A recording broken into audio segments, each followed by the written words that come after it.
پہلی مرتبہ جب مولانا کو سنا تو میں پہلی دفعہ اس دعوت کے کام سے متعارف ہو رہا تھا، مجھے پہلی دفعہ ملایا جا رہا تھا، اور ایک دوست مجھے اپنے ساتھ اجتماع پہ لے گیا کراچی میں. تو مولانا کا بیان سن کے میں نے اپنے اس دوست سے کہا کہ میں نے ان سے ملنا ہے. تو مجھے کہنے لگا کہ یار ہمارے یہاں حضرات سے ملنا مشکل ہوتا ہے. میں نے کہا کچھ بھی کرو، میں نے ان سے ملاقات کرنی ہے. یہ اجتماع کا تیسرا دن ہے اور 3 دن میں نے مسلسل بیانات بھی سنے اور بزرگوں سے میری ملاقات بھی کرائی میرے اس دوست نے. ہر ایک کی بات کافی پراسرار اور ہر ایک کی بات کا ایک تاثر، لیکن کچھ فیصلے ایسے ہوتے ہیں، کچھ کیا سبھی فیصلے اوپر آسمانوں پر ہوتے ہیں. اللہ کو میری تربیت کے لیے ایک ایسے آدمی سے میرا جوڑ کرنا ضروری تھا کہ جس کی ہر بات کو سن کے میرا دل کہے کہ ہاں جو یہ بات کر رہا ہے وہ میں کر گزروں، یا وہ بات ایسی ہے کہ میں کر سکتا ہوں، یا اس کا میرا غم ایک ہے، یا یہ میری تکلیف کو اوروں سے بہتر سمجھتے ہیں، یا ان کو میری بات اوروں سے بہتر سمجھ آتی ہے. مجھے ایک ایسے آدمی کی ضرورت تھی. تو وہ میرا دوست مجھے لے گیا مولانا کی طرف. مولانا اپنے حجرے میں بیٹھے ہوئے تھے، اپنے آپ بیان ختم ہوا تھا. بیان کے بعد آ کر تو مجھے اندر بلایا، وہ بھی ایسے کہ میرا دوست گیا حجرے میں. کہا مولانا ایک میرا دوست اس کا نام جنید جمشید ہے، آپ سے ملنا چاہتا ہے. تو مولانا نے کہا جنید جمشید؟ ایسے کہا جیسے مولانا کو یوں لگا ہو کہ یہ نام وہ انہوں نے سنا ہے کہیں. تو کہا اس کو اندر لاؤ فوراً. تو میں جب اندر گیا تو مجھے مولانا سے سامنے بٹھا لیا، اور سامنے بٹھا کر مجھے عجیب نظروں سے دیکھنا شروع کر دیا.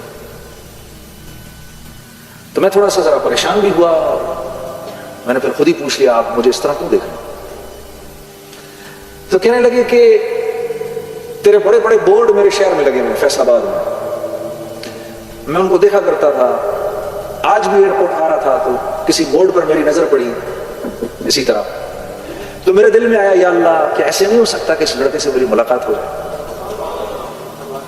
اور تو میرے سامنے بیٹھا ہے.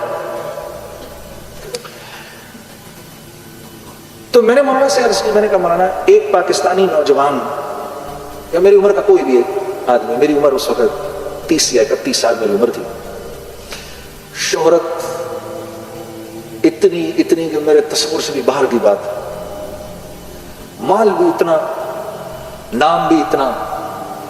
میں نے کہا جس شہرت نام دولت کا میری عمر کا ایک نوجوان، ایک پاکستانی نوجوان سوچ بھی نہیں سکتا، مولانا وہ سب میرے پاس ہے، لیکن میں اندر سے بالکل خالی ہوں، ایک پریشان سا انسان ہوں. اور یہ بات میں نے مولانا سے ایسے بولی کہ اس بات کا میں نے ذکر کبھی کسی کے سامنے پہلے نہیں کیا، کسی کے سامنے نہیں کیا. اور اس کی وجہ یہ ہے کہ یہ جو شو بزنس کے جو ایکٹر اور گانے والے ہوتے ہیں نا، ان کی زندگی ایک جھوٹ ہوتی ہے. جب آپ ایکٹر کو دیکھتے ہیں تو اس کو دیکھ کے آپ جانتے ہیں کہ یہ جو کچھ بھی کر رہا ہے جھوٹ ہے، یہ جھوٹ ہے، یہ ایکٹنگ کر رہا ہے، یہ جھوٹ ہے جو بھی کر رہا ہے. اور آگے سنو، وہ یہ جانتا ہے کہ آپ بھی جانتے ہیں کہ جو کچھ وہ کر رہا ہے وہ ایک جھوٹ ہے. آدمی جس چیز کی محنت، جس کام کو دنیا میں کرتا ہے، وہ کام تھوڑی دیر میں اس کے اوپر سوار ہو جاتا ہے، وہ کام تھوڑی دیر میں اس کے اوپر سوار ہو جاتا ہے. اور ایک کام کو اگر 10 سال کرے، 15 سال کرے، 20 سال کرے، تو پھر وہ انسان وہی بن جاتا ہے، ایک جھوٹ بن جاتا ہے. تو ہم کیا تھے اس وقت؟ ایک جھوٹ تھے، ہم ایک جھوٹ، ایک دھوکہ، ہم ایک دھوکہ تھے. ہم دنیا والوں کو دھوکہ دیتے تھے، دیکھو میں یوں ہوں، حالانکہ دنیا والے جانتے ہیں یہ جھوٹا ہے، یہ ایسا نہیں ہے. ایک فلم میں ایک سے پیار کرتا ہے تو دوسری فلم میں دوسرے سے پیار کرتا ہے، تو تیسری فلم میں تیسرے سے پیار کرتا ہے، یہ تو جھوٹا ہے. ایک عام زندگی میں اگر آپ کسی کو ایسا کرتے ہوئے دیکھیں تو آپ اس کے بارے میں کیا رائے قائم کریں گے؟ تو ہم ساری دنیا کو یہ بتاتے تھے کہ ہم بہت خوش ہیں، لیکن ایک آدمی جو مسلسل جھوٹ کی زندگی گزارے گا، اس کی طبیعت کے اندر تو سوائے جھوٹ کے اور کچھ نہیں ہوگا. ہاں، وہ آپ کو، وہ نہیں تھا بڑا مشہور comedian Charlie Chaplin, Charlie Chaplin کا نام سنا، بڑا مشہور کمیڈین تھا، ساری دنیا کو ہنساتا تھا. یہ ایسا کمیڈین تھا، اس کے پاس ایسا ملکہ تھا، منہ سے ایک لفظ بھی نہیں بولتا تھا، ساری دنیا اس کو دیکھ کر ہنستی تھی. وہ پتہ کیا کہتا تھا؟ وہ کہتا تھا میں اگر روتا ہوں تو بارش میں روتا ہوں تاکہ لوگوں کو میری آنکھوں سے نکلتے ہوئے آنسو دکھائی نہ دے. میں روتا ہوں تو بارش میں روتا ہوں تاکہ دنیا کو میری آنکھوں سے نکلتے ہوئے آنسو دکھائی نہ دے. تو وہ ساری چیز میرے اندر سے باہر آ گئی اور میں نے مولانا کو کہا میں ایک خالی آدمی ہوں، مجھے بتائیں میں کہاں جاؤں، میں کیا کروں؟ تو فرمانے لگے تجھے چوٹ اصل میں اس گھٹنے پر لگی ہے اور تو مرہم اس گھٹنے پر لگا رہا ہے. میں نے کہا حضرت کیا مطلب؟ فرمانے لگے دیکھو اللہ نے انسان کو دو چیزوں سے بنایا ہے، ایک جسم سے بنایا ہے اور ایک روح سے بنایا ہے. جسم کو کیونکہ مٹی سے بنایا ہے، اس کی تمام ضرورتوں کو مٹی میں رکھا ہے، اور روح اللہ کا امر ہے، آسمانوں سے آئی ہے، تو اس کی خوراک بھی آسمانوں پر ہے، زمین پر نہیں ہے.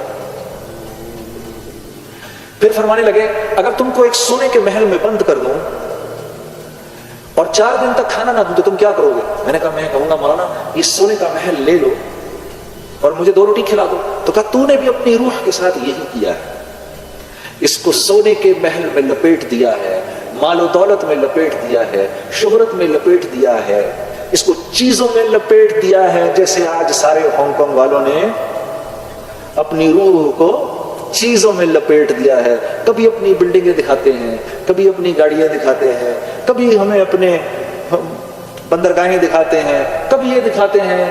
میں بھی کہتا ہوں دکھا لو جو دکھانا ہے، میں نے بھی بہت ساری چیزیں لوگوں کو ایسے ہی دکھائی تھیں، اور جیسے میں اس وقت اندر سے خالی تھا میں جانتا ہوں اس وقت تم سب بھی اندر سے خالی ہو.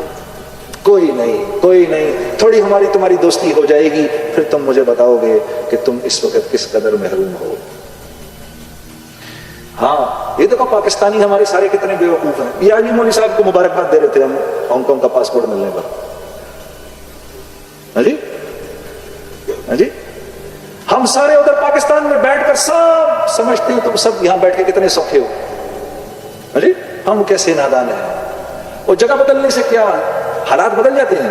یہ تو زندگی بدلنے سے حالات بدلتے ہیں. تو مجھے مولوی صاحب نے کہا تیرا یہ مسئلہ ہے، تیری روح بھوکی ہے. تو میں نے کہا روح کی غذا کیا ہے؟ فرمانے لگے روح کی غذا تو قرآن ہے، روح اوپر سے آئی، قرآن بھی اوپر سے آیا، اس کو قرآن سنا، قرآن کے نغمے بھی تو سنا، کبھی یہ جھوٹے گانے جو تو سناتا ہے، کبھی اس کو محمد صلی اللہ علیہ وسلم کی زندگی بھی تو دکھا، ہاں تاکہ اس کو تھوڑا سکون ملے. تیرا تو یہ سب سے بڑا مسئلہ ہے، تیری تو روح بھوکی ہے. تو میں نے کہا مولانا موسیقی روح کی غذا ہے. ایسا ہی ہے نا؟ کیوں بھائی؟ نہیں ایسا ہی ہے نا جی. کہہ دو ایک بار، میرا بھی دل خوش ہو گیا. کہہ دو سارے. پھر مولانا نے یہ قرآن کی آیت پڑھی، کہا نہیں یہ موسیقی روح کی غذا نہیں ہے، الا بذکر اللہ تطمئن القلوب. یہ مولوی صاحب سے پھر میں نے آیت پہلی بار سنی. کہا نہیں اللہ سے دوستی، اللہ کا ذکر روح کی غذا ہے، اس کو یہ کھلاؤ. جو کچھ سنا گیا اللہ پاک اس پر عمل کرنے والا اور آگے لوگوں تک پہنچانے والا بنائے. مزید اصلاحی بیانات کے لیے ہمارا یوٹیوب چینل بیوٹیفل بیان JJ کو سبسکرائب کریں اور ویڈیو کو لائک کریں. جزاک اللہ خیر.